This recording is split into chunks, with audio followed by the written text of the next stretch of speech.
You're tuned in to In My Humble Opinion. This is Maxilia Robinson and Charles Lewis on your radio. And our guest for this segment is Mrs. Paula Vest-Woodfolk. Ms. Woodfolk, thank you for joining us. Thank you. Glad to be here. Certainly. I reached out to you because your organization is Helping Families Hope and Heal, and you counsel in a lot of different things. And so I thought it would be a good idea to have you come in and talk about the different services that you have to offer, and maybe a couple of those we can just dive into and give the listening audience a free, if you will, seminar or whatnot on what you teach and how you can make them be better parents, because that's what the focus is around. It's around moms and dads and parenting their children in the best way. And so why don't we begin by you just introducing yourself and talk about how Helping Families Hope and Heal came to life. How'd you give birth to that? All right. Well, thank you for the invitation. Helping Families Hope and Heal came about because I've been working in our community or serving our community in a lot of different ways for the last 20-some years, and working with families. And so what I had noticed is that we tend to put a lot of emphasis on the children, and we work with the kids, and then we leave them to the parents without having given them any help or support or so forth. And so then I was seeing the same families come back through the system, and just knowing that parents are the consistent, usually the person that's there all the time. Social workers come and go, counselors come and go, mentors come and go, teachers come and go, but parents are usually that staying force. So why not give them the tools that we're using to help their kids? So that's kind of how Helping Families Hope and Heal came to be, just trying to fill in that gap, because Charlottesville, Albemarle, and the surrounding areas, we have a lot of services for children. But we don't always focus on the parents. So that's kind of how that came about. And we our goal is to support, encourage, and train parents as they lead their families to wholeness. So we basically set parents up for success. Right. That's our goal. We do that through co-parenting classes, parenting workshops, and we also have a Dads Make a Difference forum. And then we partner with another agency called Counseling Alliance of Virginia, also known as CAVA. And through them, we offer parent coaching services and a couple of 6-week parenting classes. One of them that we have up and running now is Tuning Into Your Teens. And the other one I'm working on trying to get started is Tots to 12. Okay. So that's kind of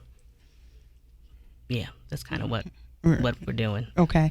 How do parents typically reach out for your help? I'm sure some are court ordered, and then others. Do you have any parents that volunteer and say, I need to, I'm doing this single, or, I want to learn how to co-parent better, so I want to volunteer to take this course so that I get some better skills? Yes.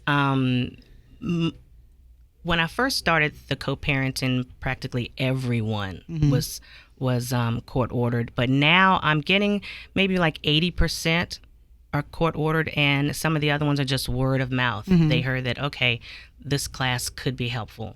And it's been awesome because I focus on personal responsibility and doing what's best for the kids, trying to reduce the drama. Right. And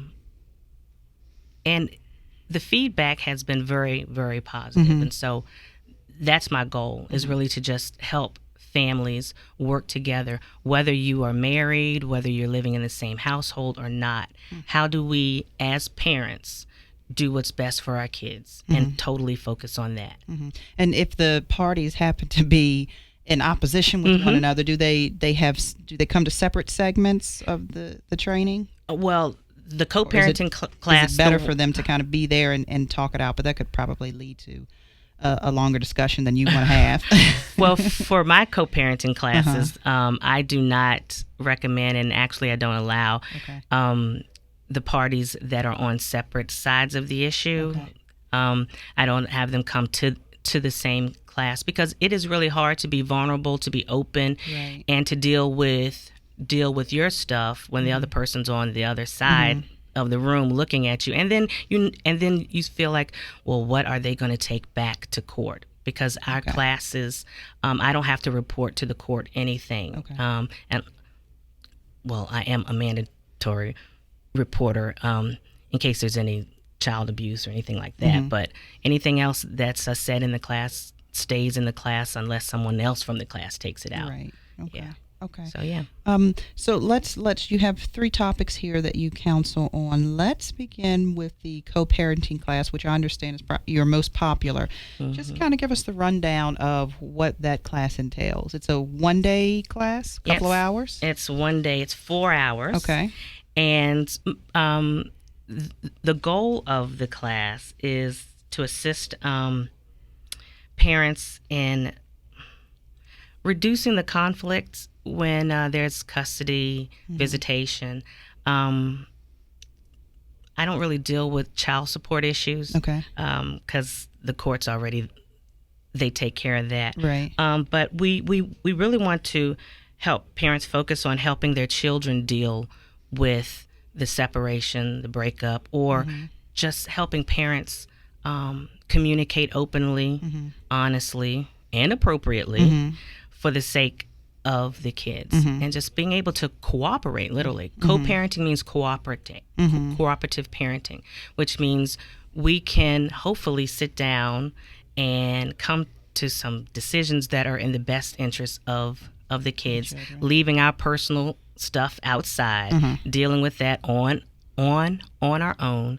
So I'm not trying to blend houses, but just helping parents say, this is what works at my house, this is what works at the other house, and how do we coordinate things that's best for the child to be able to transition back and forth. Right. That's really my focus. The most important part is making sure the kid is okay. So communication and cooperating is the key to that seminar itself. If you can grasp those, then you can make for a better parent to the kids. We focus also on grief and loss, and how these changes, how they really affect our kids. Sometimes we as adults, we get so caught up in what we're doing and how we're feeling that we forget that they are dealing with it as well. And they are looking at it from a completely different lens. So we also talk about the ages and stages of children, and how change, and how they deal with change. And probably how to talk to them in terms of helping them to understand these major change. These are adult issues, and these little minds have to be able to process and understand that. So you probably talk about that too. We do talk about that. And most of the time I focus on open communication, reducing conflict, also how to problem solve when conflicts arise, because they do all the time, whether you're in these issues or not. Just conflict is just a part of life. And how do we positively maybe come up with a win-win? Do you find that the mother and the fathers say the same thing, just in different ways? Is that what you? What are some of the bigger issues that you hear in the co-parenting class?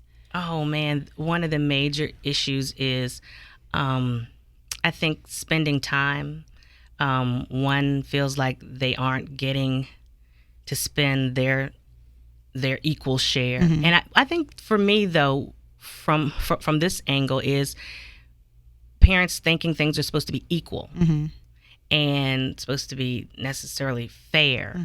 And when it comes to life, we're grown folks. We know that life isn't fair. And so when it comes to doing what's best for the kids, things may not be 50-50. It may not be in their best interest to be 50-50.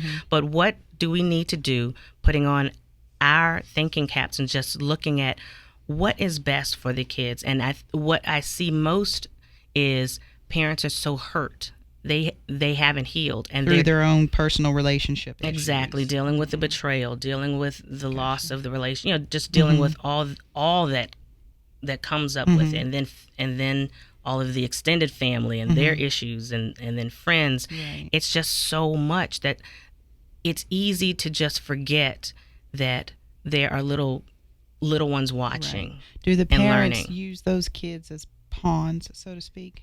Some do. Some do. Some do. Some, which is unfortunate. It is very unfortunate, and what I try to focus on is what is the best way to handle it for your family, and just get folks thinking as to what would be best for your child. Okay. Not so much what are you doing now that's wrong. Right. You know what you know. Right. That may come to light, but really focusing on what would be best right now in this situation. What would be best.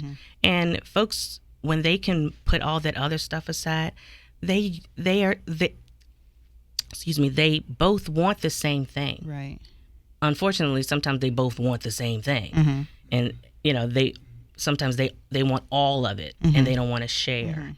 And when they're mad at the other parent, they want the kids to be mad at the other parent. Right. But that's still my mom. That's still my dad. Why should I be mad at them and not have a relationship because y'all can't work things out? Before we take a break, is there anything else regarding this particular class that you want to touch on? Okay. Have we kind of covered it? I think we've pretty much covered it, yeah. Okay. That's good. When we come back from break, we're going to talk about the 6-week course that you offer. Okay. And then there's a dad's course that I particularly want to talk about. So you're listening to In My Humble Opinion with Maxilia Robinson and Charles Lewis.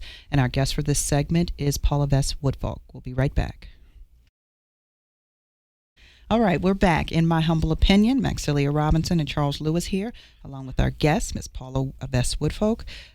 Let's now talk about the 6-week parenting class. So I assume this is when the parents are together, maybe not married or married. Is that correct? They come together to this class? This class is open to anybody. Okay. So they could be referred by social services, or they just want to come to a parenting class, and it's we have 2 separate classes. Well, we definitely have one that's up and running, and that's the tuning into your teens for parents. That's a tough one. Yeah, that one is interesting. And then we are putting together tots to 12 for those that are under 12 and under. Right. And we focus on they're designed to increase the confidence of the parents by offering information, insight, and some strategies on parenting.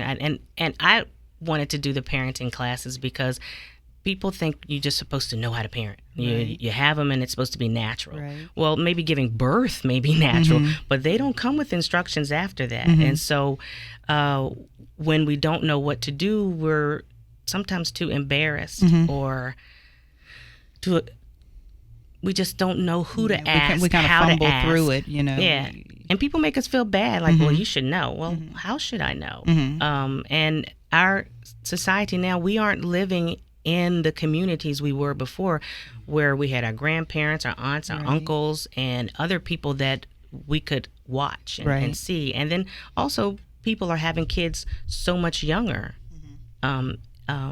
too. So that presents some struggles as well. So I just want parents to know it's okay to say you don't know, because you may do great with that first kid and like, okay, this went pretty good, and then the second one comes along, and if anybody who has 2 kids, they can be as different as night and day. Absolutely. Night and day. And so you're like, okay, what I tried with that one doesn't work, and now everything I know to try isn't working. So I've had years of experience with mine, but also working with different families and going to workshops and trainings and stuff, where I have a bag of tricks that I can share with you, and then you can try several of them and see which one works, and then you say, okay, that one didn't work, let's try this one. It's always a learning process. It is, and it's okay. And it's, I'll tell you this with my own kids, it's a learning process from age group to age group. So you learn them, when they're let's say like 1 or 2, you kind of know them, and then they hit 4 and 5, and you got a different person, so you got to learn them again. Yes, and then for a few more years pass, and then you got to learn them again. So I know exactly what you're talking about. That's exactly what happens. You hear folks say all the time, they were fine, they were just wonderful till they hit 11 or 12, and like this little person I don't know started acting up, and I don't know what to do with them, and here, you take them. And I'm like, no, let me help you. Let me help you take them. Yeah, that is a big deal. And so it's something about I know my boy, when he turned 13, like that, as soon as you put that teen, as soon as you put that prefix in it, it just seems like, okay, teen must be code word for I think I'm an adult now. I'm grown. I know more than you know now. Definitely when they hit that adolescence, they're going through that identity stage as well. And they're doing what they're supposed to do, which is push against some of the boundaries and, starting to stretch, starting to spread their wings a little bit and kind of learn. It's actually very normal. Okay. And we should be preparing ourselves for that. That, they're going to start questioning what we believe. They're going to start questioning, why do I have to do this? It's not so much just about obedience. Now it's about, okay, so why does it matter? And if we started doing that younger, then you already have kids that are thinking critically. Right, now, that that prefrontal cortex, that part of the brain where they have the cause and effect, where they think through things, that hasn't developed yet. And some studies say it doesn't finish developing until they're like 22 to 25 years old. So when you ask a teen, why did you do that? And they say, I don't know. They really don't. They really don't, because sometimes they can't connect the dots. And that's why we're still there to guide and to, set up some boundaries and limits for them. Which they, of course, are going to push against, but we still have to be able to set limits and then maintain them while we are helping meet their needs for just identity, being accepted, belonging, purpose, safety, all of those things. Yeah, and now this may be a tough one, but but I know you can handle it. But I'm curious about that, how you all toe that line of when you encounter a child that where the parents initially may think that it's a personality thing that's got to break through, but then there's a point to where the line gets crossed where you have to stop and say, there may be some deeper issues here. Maybe, like a clinical diagnosis needed, where there's like ADHD, OCD, something like that.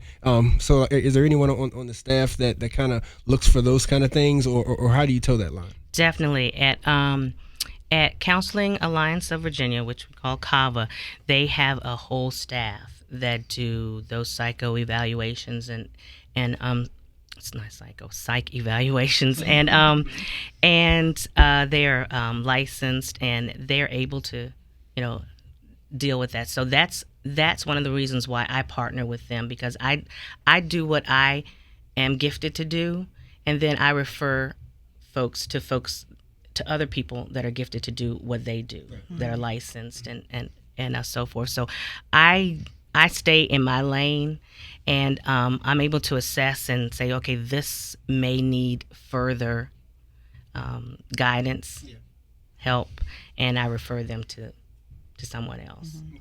What's some of the more popular advice that you have to give with parents regarding, how to reach their teen, how to keep their teen in line, how to parent their teen? First of all, understanding the adolescent stage, remembering when you were an adolescent. We forget about that. Yeah. We get older and we think that, no, we did it, but nobody else is going to do it. And then, some of us, we think about when we were a teen and we get scared. Right. Like, oh my gosh, I hope they don't do what I did. And so, and also don't parent from a place of fear. Ask questions and have open communication. Have your child be able to talk to you about things that you really don't want to hear about, that you really may not want to know the truth about, and not react, but have a safe place. Home and parents ought to be a safe place for kids. That doesn't mean that we don't discipline them. That doesn't mean that they don't sometimes be have to suffer some consequences for their choices. But we need to be at a place where it's not judgmental, but it's still a place of teaching, a place of unconditional love, where your kid, especially with teens, they need to know that no matter what, you love me. No matter what I've done, how many times I've done it, who I've done it with, you don't have to agree, but you love me, and I know you love me. And that when you set up boundaries for me, I may not like them, I may push against them, but I do know you did it because you love me, not because you're just being mean and spiteful and you're angry. And many times as parents, we get in the habit of showing our anger when sometimes it's really just that we're frustrated, or that we are so afraid for them, because we know the results, because they don't know that they don't know. And we know where this behavior can end them up, in the grave, in jail, heartbreak, all of that. But so we start like trying to hold on so tight, and then the tighter you hold on to something, the more it tries to wiggle its way out. So just constantly being there, I think being present, as much as it seems like our kids don't want to have anything to do with us when they're teens, being present, being available, and really just being a place of love. In the old school, it was about being hard, and there is a place for that, but it has to start with a safe, soft place. Right.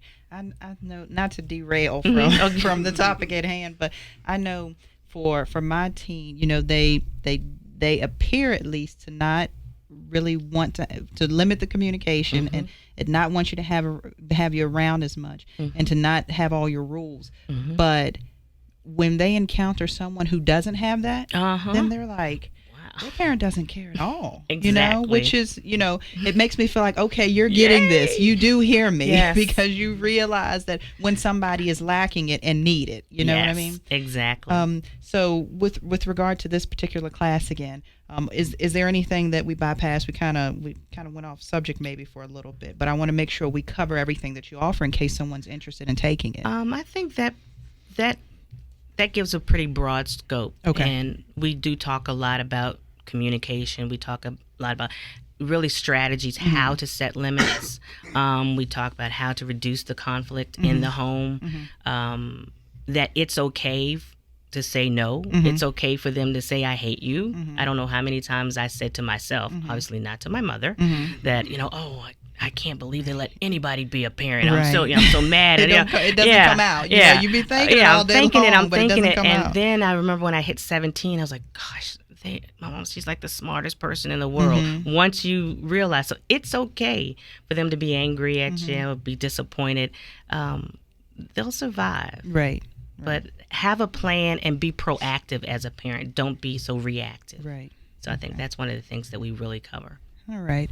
Now, Dads Make a Difference Forum. DMAD is what the acronym is. Let's talk about that one. All right. Well, the Dads Make a Difference Forum is just a safe place. Sometimes it's public, sometimes it's private, for dads and fathers to, and I use the term interchangeably, dads and fathers, for them to be able to talk about the joys, the struggles, and the barriers of fatherhood, and the impact that their father's presence or absence had in their life. So that's the broad sense. And then at times we will pick a particular topic to talk about.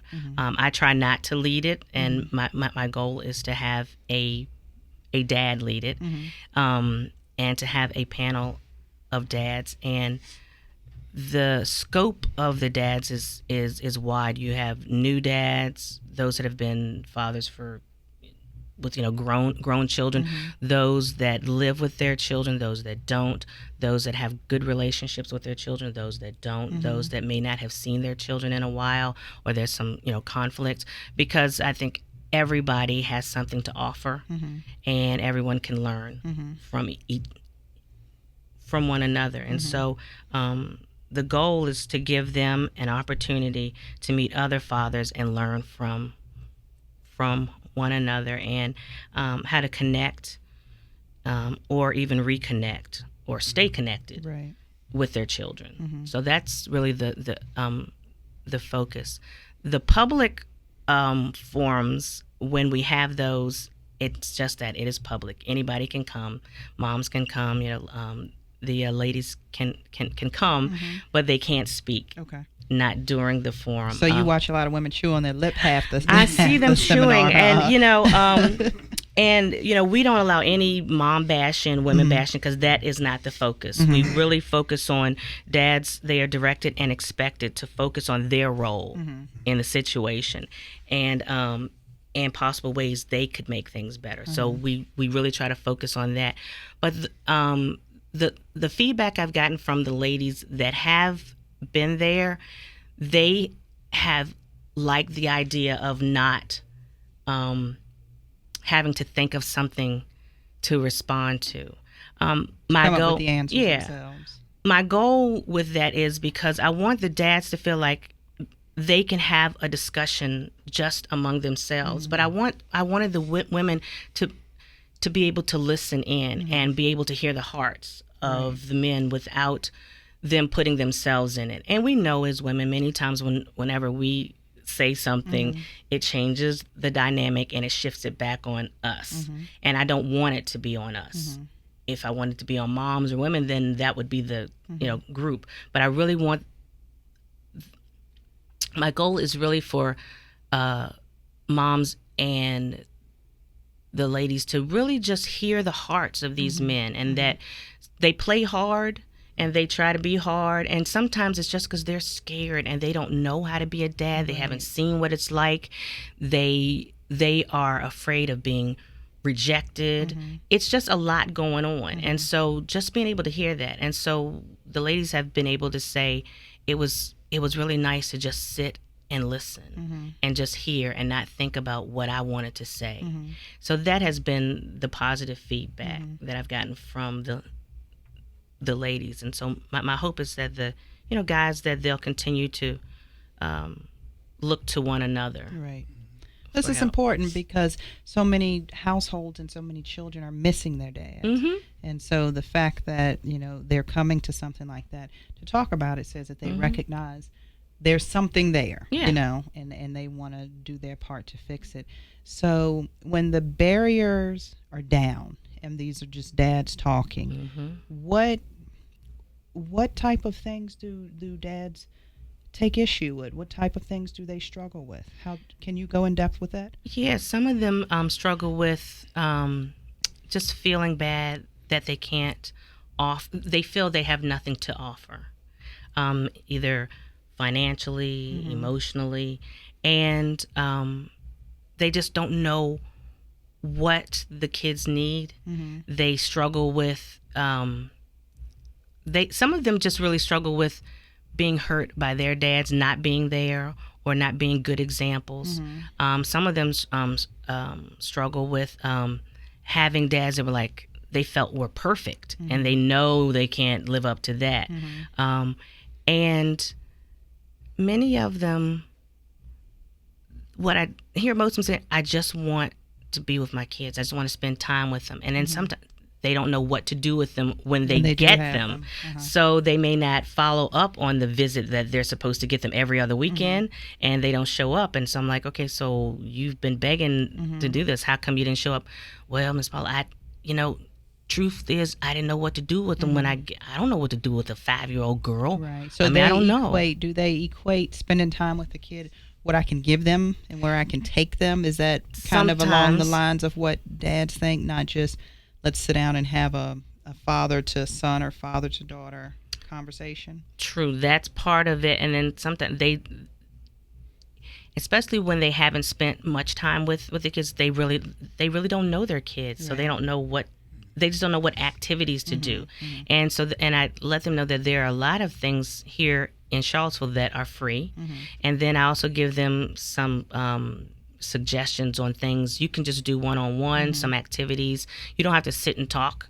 There are games you can play, crafts and things you can make, go for a walk. I mean, there are just so many things you can do. And so, sometimes it's just the how-to. It's not that I don't want to. I just don't know what to do when I get the opportunity. I think I was under the misconception that when a boy is raised without his father, then when he does have children, he wants to be there because he knows, what he was missing. Exactly. He wants to give it to his kid. But in my experience, I've learned that's not always true. Well, I think it's true that they want to. Mm-hmm. The problem is they don't know how to.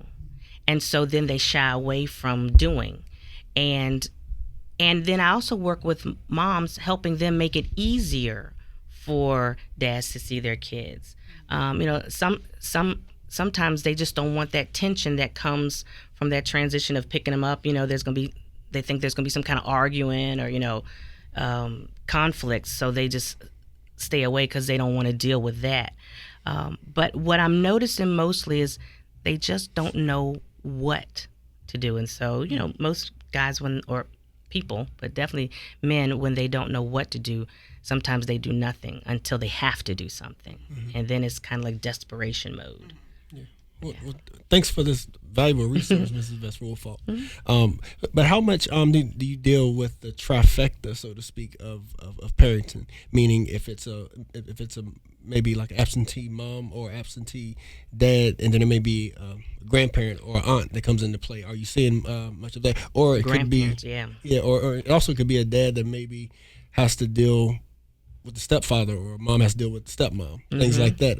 So are you seeing much of that, and how does that play out? Yes, and I see more of that in the co-parenting piece, because with the co-parenting, we also, thank you for bringing that up, but we also we assist families that are dealing with the foster care system, relative placement, grandparents, and when there's extended family or more people, what should I say? More people. We really focus on just relationship and open communication. I promise you, open communication and just dealing with your own issues cuts down on so much drama. It really does. And there are two major things that I cover, and that's the 3 R's of communication, and then Fred and Frida. So the 3 R's of communication, and that's to be receptive, to be respectful, and to be real. And then we go into what those are. And then Fred and Frida is FREDD if it's a boy or a man, and FREDA. And basically, when there's an issue, there's some kind of anger or any kind of conflict, you want to freeze, you want to review, and then you want to evaluate your options, decide what you're going to do, and then do it for a boy, and then act on it for a girl. So we really break it down. Like, sometimes if you would just freeze and not say anything when there's an issue going on, how many times would that have cut down on some drama if you yourself just zipped it up? And then review the situation. What is really going on right here? Look at it. Don't just automatically react. Just look at it, review it, evaluate your options and the consequences. You have lots of things you can do, lots of things you can say, lots of things. Sometimes saying nothing is really good. And then make a decision. What are you going to do? And then have a game plan, and then do it. Or act on it. And so that has been the way that we really just deal with how to cut down and reduce conflict. I'm more into skills, basic foundational stuff that can work in any situation. And it's really about personal responsibility. It doesn't matter how the other person acts. It really doesn't. If you decide in yourself how you are going to handle your business, it doesn't matter what they do. It really doesn't. And so, and maybe I just might be power hungry, but I'm not giving that kind of power up. I'm not giving my power up. I'm not letting your stuff cause me to act out of character. I've decided who Miss Paula is, how she handles herself, and I'm not letting you pull me out of that. And so that's what we really focus on, personal responsibility. We grown folks now. We got kids looking at us. Right. And we are the example of that. So there's no sense of playing the victim role, and you have to own up you don't have time to be the victim right now. You got kids. You can be the victim on your own time. Talk to somebody about that. Work on that. But when it comes to your kids, you just got to man up. And you got to woman up and ask for help and do what you need to do. Well, I'm sure you have some success stories. As strange as it sounds, you have dads that probably say, I learned how to be a dad by coming to this course. Yeah? We have had some folks that have come back and said, you know what? When I actually do what I'm supposed to do and I follow this and I follow it, it does work out. It takes time, but it works out. So I love running into folks in this, in Walmart or wherever, just saying thank you. Because I do it because I love my community. I love families. I love parents. I have a heart for families. I just do. And when I hear I don't do it for the pat on the back, but it's good to hear that it's working. And so that just pushes me more and pushes me more that I'm just going to keep on. Right. Okay. All right. Well, you've heard it here, family, on In My Humble Opinion. We've been speaking with Mrs. Paula Vest-Woodfolk with Helping Families. Pardon me. You've heard it here, family, on In My Humble Opinion. We've been speaking with Mrs. Paula Vest-Woodfolk with Helping Families Hope and Heal.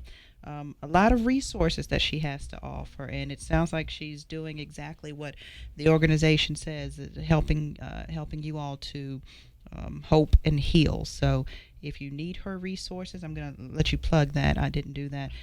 But if you need her resources, reach out to her because it sounds like some good stuff. Your kids are worth it. They are just that important. So get in touch with her, get in one of those classes, and find out how to make a better you and to make your kids proud of you and somebody that they can look up to. Okay, Paula, before we go, give out an email or website or telephone number. Let us know how to get in touch with you. Well, the easiest thing is also my phone number, which is 434-987-0402. We have an email, and it's HF Hope Heal, like Helping Families Hope and Heal, hfhopeheal.com. And really, you go there and you can reach me through there. Also, look up CAVA. That's the Counseling Alliance of Virginia. Their phone number is 434-220-0333, and their website is CAVA Helps, CAVA helps.com. Sounds good. Yeah. Thank you very much for joining us. Very important information. We hope you all enjoyed it. We'll be right back after the break.